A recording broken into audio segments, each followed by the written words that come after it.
Ang pagbasa sa banal na Ebanghelyo ayon kay San Mateo.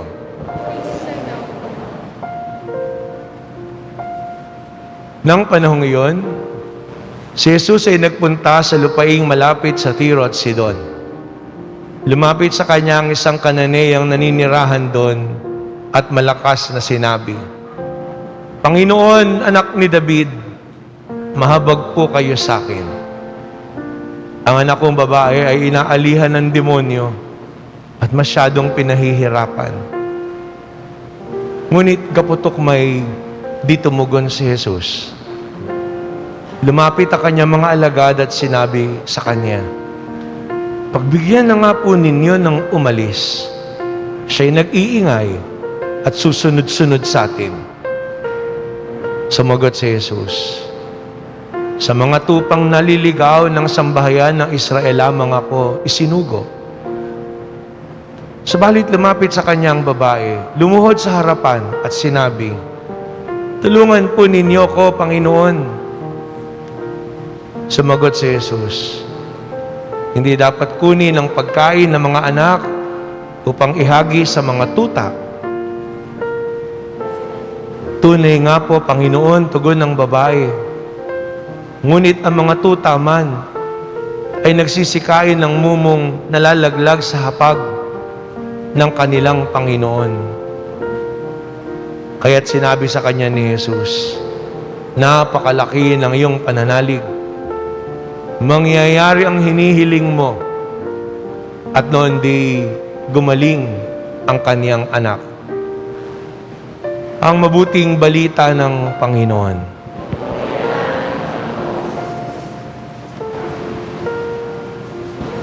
Magandang umaga po sa inyong lahat. Sa Ebanghelyo, inaaralan po tayo ng Panginoon tungkol sa pananampalataya. Pananampalataya ng mga Hudyo, ng mga tao na nandun, mga apostol, at pananampalataya ng isang pagano. Parang magkakontra yung salita kasi pag sinabi mo pagano, walang Diyos. Pero sa Ebanghelyo natin, ang halimbawa ng pananampalataya ay yung Kananeyang babae na ito, isang pagano. Kaya nga po, marahil sa unang pandinig, magtataka tayo bakit ganun ang reaksyon ng Panginoon dun sa babae. At walang nagre-react po dun. Walang umaangal dun sa mga Hudyo, maging dun sa mga apostol. Marahil tayo, pag maririnig natin, magtatanong lang tayo, hindi ba mahabagin si Jesus? Hindi ba ang Diyos ay mapagmahal? Ba't ganun siyang mag-react dun sa babae na nakikiusap para sa kanyang anak? Dito, makita natin, gaputok man, sabi po doon sa unang bahagi, hindi tumugon si Jesus. Kasi ang paniniwala po ng mga Hudyo nun, ano pakialam natin sa mga pagano na yan? Ano pakialam natin sa mga walang Diyos na yan? O mga makasalanan na yan? Mga walang Diyos nga yan eh. Mga makasalanan nga yan eh. Hindi sasabihin natin, malupit. Pero pag pinagnilayan po natin sa panahon natin ngayon, kung babalikan niyo po, di lang naman sa nakaraan, maski hanggang ngayon, pag merong mga pinapatay na mga hasabi, mga adik, at kung ano-ano yan, di ba dati, tokhang yan. Talagang tumbahan ng tumbahan lahat yan. Anong reaksyon ng maraming mga tao? Tama lang yan. Disiplina yan eh. Pagpapatayin talaga yung mga yan nang matapos yung mga salot na yan ng lipunan. Kaya ka lang magre-react kapag yung pinapatay na anak mo. O di kaya mistaken identity. O di ba, nung isang beses, yung hinahabol, tumalon sa tubig yung binata, binaril. Nangyayari po talaga yun. Meron checkpoint, tapos nagkataon yung nagmamaneho, natakot, umurong, tumakbo, kasi wala lisensya, o di kaya wala helmet. Pag tinugis ka ng pulis, babarilin ka. Pwede kang barilin. Kasi ang katwiran po kasi, umaalis ka eh. Ano malay namin kung may kontrabando ka? O umiiwas ka? O riding in tandem kayo? Tapos saka lahat magsasalita, ganito, ganyan, ganoon. Pag titingnan natin yung reaksyon ng mga tao ng panahon ngayon, ganun pa rin yung reaksyon sa atin. At sasabihin natin tayo nananampalataya. Yun po kasi yung natural na tendency ng tao. Kaya anong pakialam ko sa'yo? Di kita kilala, di kita kamag-anak, di kita kababayan, hindi kita kaano-ano, lalong higit, hindi kita kapananampalataya. At sa susunod na pahayag, nung nakikiusap yung babae, nakiusap yung mga apostol. Ano yung pakiusap ng mga apostol? Pagbigyan na nga po niya ng umalis, kasi po yung nag-iingay at susunod-sunod sa atin. Sabi mo, ano ba naman yung mga apostol na yan? Oh? Ba't pagbibigyan yung babae? Kasi susunod-sunod eh. Tanungin mo sarili mo, kung may nakikita kang maaaring nanlilimos, anong reaksyon mo? Pwede mong sabihin, malaki pa yung katawan kaysa sa akin, nanlilimos. O kaya sabihin mo, kinarir na, ginawa ng hanap buhay. Pero may mga pagkakataon na meron naman talagang nangangailangan. Nga lang talagang hindi po ganun kadali na makita. Pero pag isipin mo, makikita mo din talaga yun eh. O kaya kung minsan baka nagbibigay. Nagbibigay ka kasi baka mamaya gasgasan yung sasakyan mo. Anong pinag-iba doon sa sinasabi ng mga apostol? Pagbigyan na nga po natin kasi nag-iingay at susunod-sunod. Ba't ka nga ba? Ano nga ba ang disposition mo sa pagtulong? Papalapit pala, ayan na. Kumisa nga, mapapahiya ka sa sarili mo. Akala mo, lalapit sa'yo para lumimos. Hindi naman pala. Maski ako, minsan naranasan ko po yun. Akala ko, lalapit para humingi. Naghanda na ako ng ibibigay. Tapos lumampas. Tapos ako napahiya sa sarili ko, sabi ko, kasi masyado kong pinangungunahan yung mga bagay. Pagbigyan na nga po natin at nang umalis at nang hindi susunod-sunod. Sa mga tupang naliligaw lamang ng sambahayan ng Israel ako sinugo. Dito inaanyayahan tayo ng Panginoon. Anong klaseng pananampalataya mayroon ba tayo? Talaga nga bang ibig nating mapalapit sa Diyos? Dahil kung gusto nating mapalapit sa Diyos, dapat makita sa atin ang kabutihan at pagmamahal ng Diyos. At hindi po yun madali. Sa bawat araw ng ating buhay, sasabihin natin, work in progress. Laging humahakbang tayo para higit tayo na maging banal. Madalisay natin yung ating sarili. Maalis natin yung pagkabulag natin na isipin natin mabuti na tayo o malapit na tayo sa Diyos. Kaya mahalaga po talaga yung taimtim na pagdadasal para mabuksan yung ating isip at puso. Ano pa po yung turing dun sa babae? Nung nakiusap yung babae, sabi niya, tulungan po niyo ko, Panginoon. Tas sasagot ang Panginoon, hindi dapat kunin ang pagkain ng mga anak at ihagis sa mga aso. Ang turing kasi ng mga Hudyo sa mga hintil o mga pagano, hayop, mas mababa kaysa sa tao.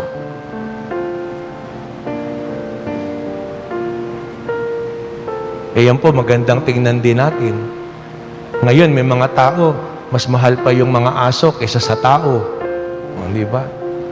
Ang biro nila ng araw, pag aalis ka ng bahay, walang maiiwan. May aso naman tatahol.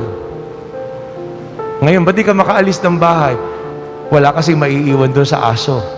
Walang magbabantay. Depende yun. Kung pusa, walang maiiwan doon sa pusa, walang magbabantay. Pero yun po eh. Kung hindi mo na tinitingnan yung kapwa at tinitingnan mo na mababa na kaysa sa hayop, baka mamaya mas mahal mo pa yung hayop kaysa dun sa tao.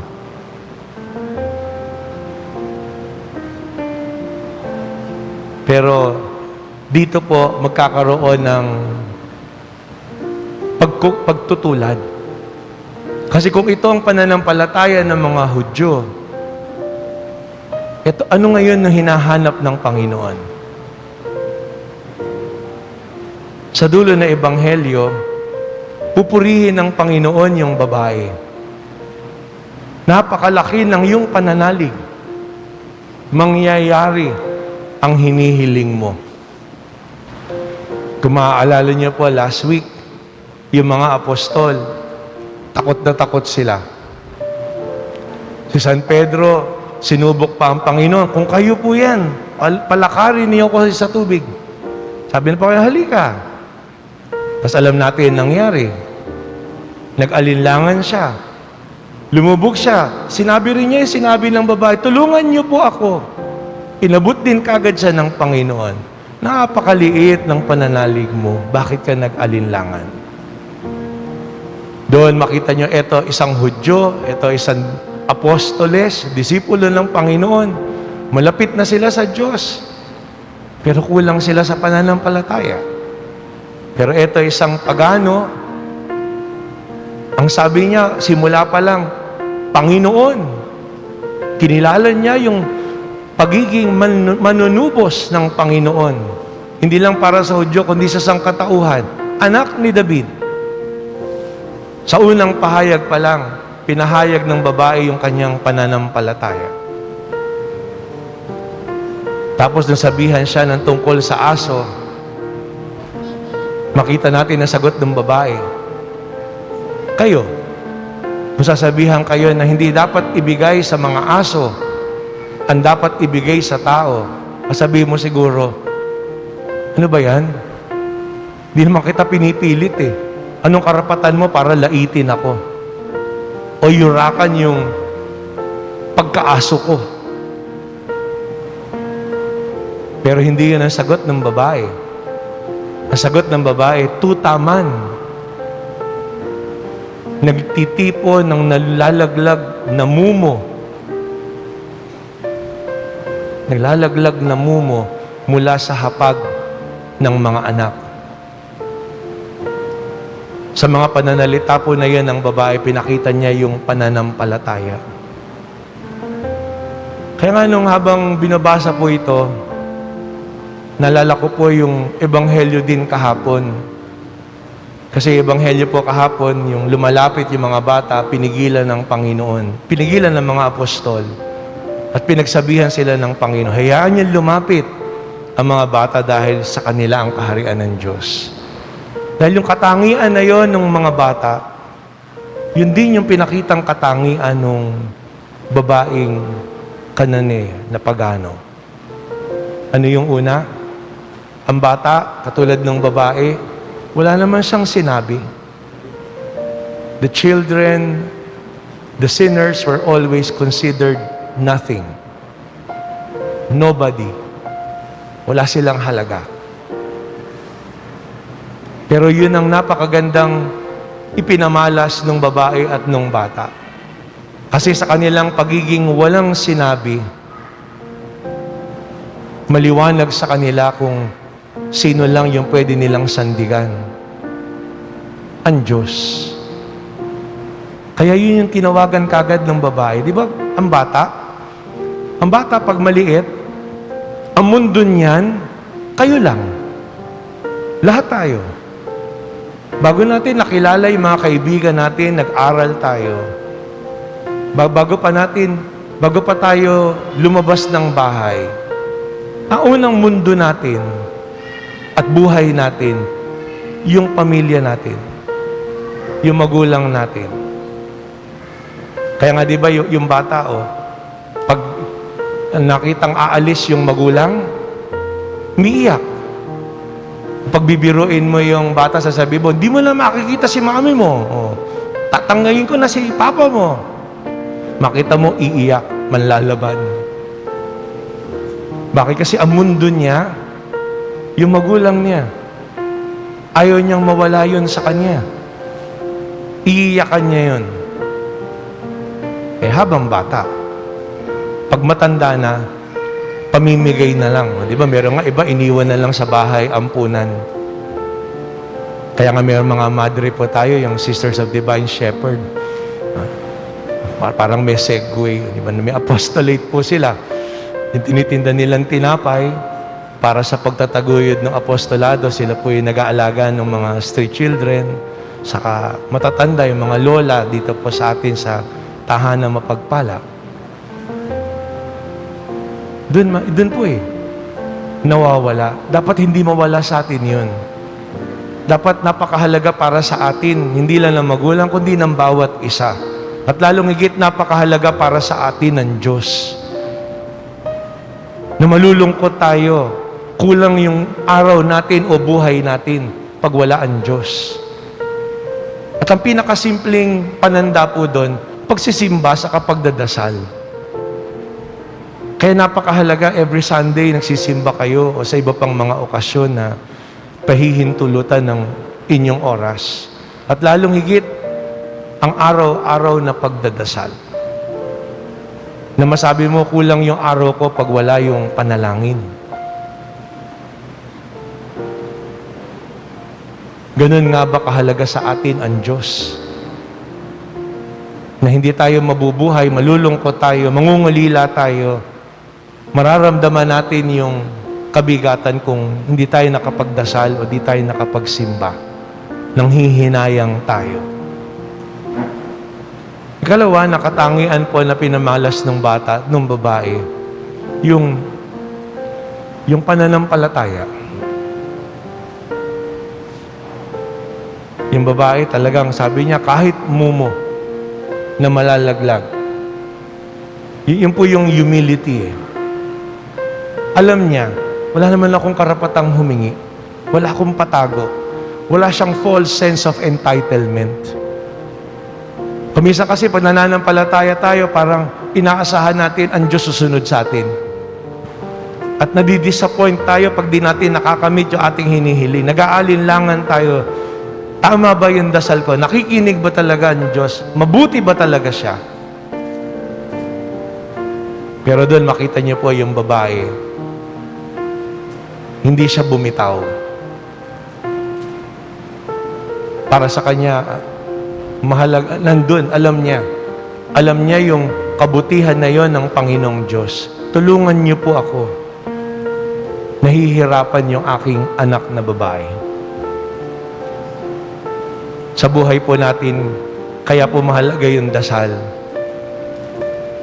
Na sa ating pagdadasal, kahit parang katulad na sa Panginoon, gaputok, walang reaksyon, na sumagot, nakiusap, sinabi na ikaw ang dinanas mo, paghirap, paglait, pero hindi siya tumigil. Tayo, ganun din ba sa ating pagdadasal? Kumisa sa ating pananalangin, nag-aalinlangan tayo pag yung mga bagay na hinihiling natin, di natin nakakamit. Ano bang masama sa paghiling ng kalusugan? Ano bang masama sa paghiling ng kabuhayan, katatagan ng buhay, ginhawa, pangarap, trabaho? Lahat ng yan mahalaga. Kaya lang pag hindi nahuhulog sa dapat kalagyan yung hinihiling natin, nagpapatuloy pa rin ba tayo sa pagdadasal? O namimitawan tayo o nanlalamig? Sana lalo po tayong kumapit sa pagdadasal. Kasi pag lumalim tayo sa pagdadasal, makikita natin ang biyaya ng Diyos. Hindi naman po yun lahat ng mga bagay na hihilingin natin. Kasi kahit anong bagay na hihilingin natin, makamit natin o hindi, sa bandang huli, lahat ng yan iiwan natin. Lahat ng yan mawawala. Kahit anong dasal mo ng buhay, mamamatay ka. Kahit anong dasal mo ng kalakasan, manghihina ka. Lahat yan. Kaya nga, sa bandang huli, ano po yung grasya na napakaganda na maramdaman natin? Katulad ng nadama ng babae na yon na nakikipag-usap ang Panginoon. Ramdam niya. Bakit? Kasi ang ginamit ng Panginoon na salita para sa aso, tuta. Kasi aso na hindi pinababayaan sa kalye, kundi inaalagaan. Kaya doon sa salita na yun ng Panginoon, nakikita nung babae yung liwanag. Alam niya kung saan nanggagaling ang Panginoon. Kaya nga po, sa buhay natin sa panalangin, makita mo yung grasya, hindi yung hiniling mo na nakamit mo na bagay o para sa pisikal. Ang grasya ay yung maramdaman mo ang Diyos nandun. Kasama mo. Sinasamahan ka sa buhay. At yun ang pinakamahalaga. At sabihin mong merong kayamanan, merong kalakasan, pero kung wala ang Diyos, wala ang pag-ibig. Pero kahit nandun yung sakit, kahit nandun yung pagsubok, kung nandun yung pag-ibig, masaya ka. Kasi nalalampasan mo ang lahat at pagtatagumpayan mo dahil sa Diyos. Kaya po sa dulo, nakatangian ng bata at ng babae, mapagmahal. Kahit sabihin mo ang bata, may magulang dati, nabasa ko po, ganun eh. Iyak siya na iyak, namumroblema siya. Ang dami niya iniisip. Tapos di niya namalayan, yung pag-iyak niya na yon, nandun pala yung anak niyang naglalakad pa lang. Pero nagsasalita naman na. Nagulat siya kasi sa pagka-subasob niya na yon, biglang may yumakap sa kanya. Yung pala yung anak niya. At sabi ng bata, "Huwag naiyak, Mami." Saka siya natigilan. Sa kanya naisip lahat. Ganon din po, yung babae, ano yung panalangin niya? Mula sa simula, tulungan po ninyo ako, Panginoon. Hindi naman siya may sakit. Ang may sakit yung anak niyang babae. Pero siyang nakikiusap sa Panginoon dahil sa pagmamahal, dahil nararamdaman niya kung ano yung nararamdaman nung anak niyang babaeng inaalihan ng demonyo. Kaya po, yun po yung mahalagang hamon sa atin, na ang bunga ng pagdarasal ay pag-ibig. Ang bunga ng pagdarasal ay hindi yung dininig ng Diyos yung hinihiling natin at nakamit. Ang bunga ng pagdarasal ay makita natin itong biyaya ng Diyos na binigay sa akin. At ang biyaya na ito, hindi mananatili sa akin. I become a blessing to others. And we become blessings to each other through love. Sa pamamagitan ng ating malasakit, sa pamamagitan ng ating pagdamay, sa pamamagitan ng ating pagtulong, sa pamamagitan ng ating simpatya sa iba. Na konkreto na gagabay sa atin kung ano yan dapat nating gawain. Tunay na pagmamalasakit, pagdamay, pakikiisa. Sa pagkapatuloy na ating pagdiriwang, hilingin natin sa Panginoon, dalisayin ang ating pananampalataya.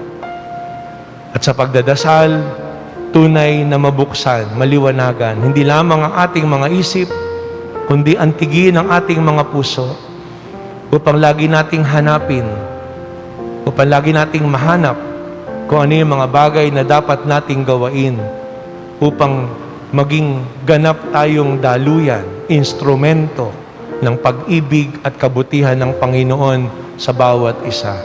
Hindi lamang sa ating pamilya, kundi sa mga pamayanan na ating ginagalawan. Amen.